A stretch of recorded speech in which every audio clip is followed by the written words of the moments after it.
Dako tayo dyan sa may Southern Luzon, mga kabombo. Ito pong sira-sira at minadaling flood control project. Parusa raw ho ang hatid sa mga residente ng Barangay Balatan sa may Camarines Sur. May update po dyan ng Bombo Radyo Naga. Sira-sira at mahinang pundasyon na ganito ilarawan ng mga residente ng Barangay Laganak, Balatan, Camarines Sur ang flood control project sa kanilang lugar. Sa panayam ng Bombo Radyo Naga kay Aquino Rowadel, barangay kapitan ng nasabing lugar, sinabi nito na tila minadali ang pagkakagawa ng nabanggit na flood control project, lalo pat mayroon na ring bumagsak na porsyon nito.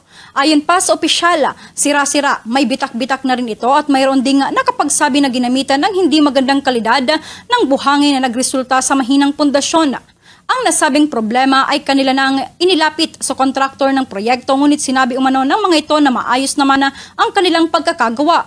Malaking dagok sa mga residente ang hatid o epekto ng palpak na flood control project, lalo pat prone sa pagbaha ang kanilang lugar. Sa tuwing umaapaw umano ang tubig, kasama rin na tinatangay ang nasayang na pondo para sa proyekto. Katunayan na mayroon ng naanod ng mga bahay dahil sa pagbaha na resulta sa kawalan ng maayos na flood control project.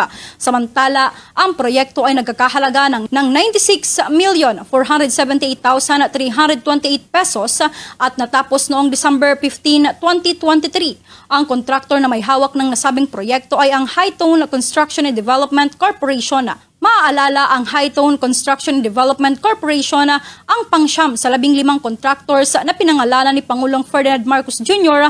nang siyang may pinakamaraming nahawakan ng mga anti-flood projects mula pa noong 2022. Kaugnay nito, hiniling naman ng opisyal sa pamahalaan na tingnan at bisitahin ang kanilang lugar upang masuri ng mabuti ang lagay ng mga flood control projects sa kanilang bayan. Sa ngayon, nananatiling tahimik pa rin ang mga district engineering offices ng mga distrito na may mataas na bilang ng mga flood control projects sa lalawigan ng Camarines Sur patungkol sa nasabing issue. Kaya pagdating naman sa mga flood control, yan may mga reklamo yung residente dahil po yung mga gawa ay talagang sabotahe, hindi maayos. May mga sira. Kaya minsan po, yung iba naman, ginagamitan ng hindi naman quality buhangin. Mula rito sa Bombo Radyo Naga, ito si Bombo Angelica Basquiña. This is Bombo Radyo Philippines, the #1 and most trusted source of news and information, Basta Radyo. Bombo!